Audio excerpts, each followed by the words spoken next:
Blaise Rosser. JJ, How you doing, man? it's cold. It's That's what I cold. hear. I'm staying inside where it's warm. Oh, it is chilly out there. Sorry about that. That's okay. Yeah, we should probably both mute our phones. Yeah, it was a cold weekend. So tell how you went skiing too, huh? Yeah, we did a little bit of skiing. Paige hit the mogul course, and she was determined to make it happen. So she did it 4 times before she made it all the way through without falling, but she wasn't leaving until she was done. And then after she got it once, she went 3 more times and didn't fall any of them. I saw a video of her doing it, man. She looked like she was rocking. So yeah, it was fun. That's awesome. All right, what's going on? It's been a crazy market, hasn't it? It has. We're experiencing more of the same. This low inventory. It's a blessing and a curse. Yeah, but we've got a few coming on, a few more coming on, so that's good. So let's talk about it. So as far as listings go, we're seeing well, as far as listings go, you remember the big dip. This is the holidays, and it shot up, and it took a drop there for a minute, but it's still coming back. And based on what we have in our future pipeline, I'm seeing more and more stuff come on the market. Yeah, still. And that's a slow number right now, though, for January. Sure. And we're going into the spring, so hopefully we see an increase. But I don't think it's going to be enough of an increase that it's going to fix our problem. Right, because you're still going to have the buyers, and I'm going to show you that in a minute. Yeah. So homes for sale right now in Medina County. So this goes back from that same point, from the end of October, beginning of November. We've had nothing but homes for sale decreasing. Now, we normally have a little glut here, but then we start popping up here. Right. But we have such a buyer hunger right now. There's such an appetite for homes for sale. You know what? I know how to fix it, though. If somebody can't find a house, there's always the option of building one. And we know how to help find the land, sell their current house, and find them the right floor plan and make it fit all within the budgets. Right. So if you can't buy an existing home and they're just struggling to find inventory, call us. We'll help you through that building process. And there's nobody better than you when it comes to working with the new construction. No, thank you.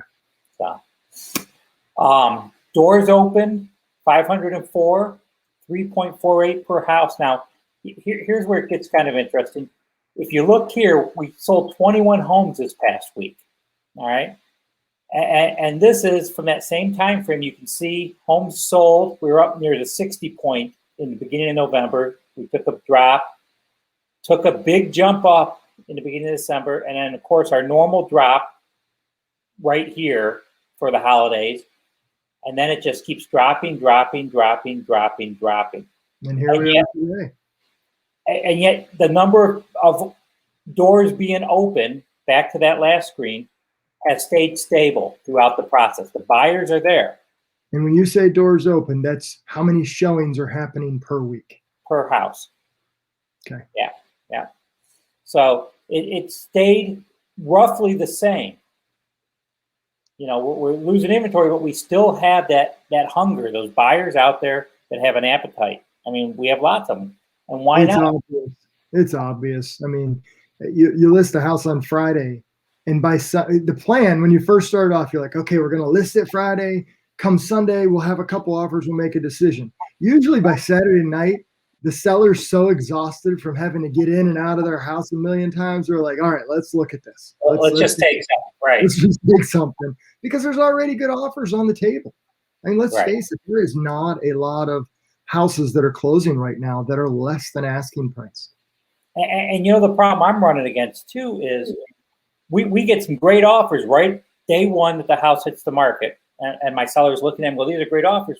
Should we wait? And I start thinking, you know, if we go too much higher, we're going to have appraisal issues. Right. So, you know, it's a catch-22. So we've done well. Our sellers have done extremely well. Our buyers have done pretty decent. You know, in the past, cash offers, they always carry a certain amount of weight, because you could, with a cash offer, you can usually lowball, and because there's no appraisal, you can get a little lower price. I'm not seeing that right now. You're not getting Right. a lower price, but you definitely have advantage because you don't have an appraisal. So if Right. I have two offers side by side, one is cash, one is financing, the cash is not going to get it for a lesser price, but they're going to win because the process is easier. Or even a larger down payment. Or a larger down payment. Yeah. I mean, just Yeah. across the board, there is still advantages to paying cash. Right. And rates, little bump up. And I think we're expecting to see more of a bump up based on the news I'm hearing. Yeah, I think until we see stocks or people they're buying stocks right now. When we see that shift from stocks back into bonds, we'll see our rates come back down. But right now, the stock market is hot and heavy, Right. and I can't blame people for putting their money there. But eventually, something will happen, and we'll see it move back over, and that's that little drop that we're waiting for. But You know, a little you don't see increase these in rates rates is not going. bad. What? A little increase in rates is not bad for our market. No, and people panic. They think, oh my goodness, it's a 2.73. I'm going to be at 6 next week if I wait. 2.73. If it goes up to 3 is still not bad. Hey, while we're on here and while we've got people watching, why don't you remind them what we're looking for people with multi-unit properties? Oh, absolutely. I got that seemed to be the thing last week. You don't get these very often where people are looking for multi-units, 2, 3, 4, up to 20 units, for investment properties. And I've just had a glutton of people calling me asking for that specific thing here recently. So if you are somebody that's out there and you own a property that is a multi-unit or even a single unit that you're renting, but you want to sell because you bought it back in 2008 and Right. you can make a profit now, there are solutions. There are solutions. Absolutely. I've got plenty of buyers for that if there's anybody out there that has something in that ballpark. I'd like to put together sometime a chart showing average home prices over a 10, 15-year period, along with average rates over that same period, and seeing how that works. But that's it for us for today. All right.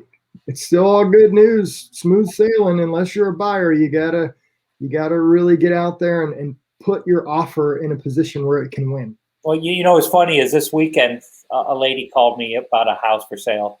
And I said, yeah, we went under contract already on that house. She goes, well, it'll be a good learning experience for these buyers. That's great. All right. You have a good day, Blaise Rosser. All right. We'll see you later.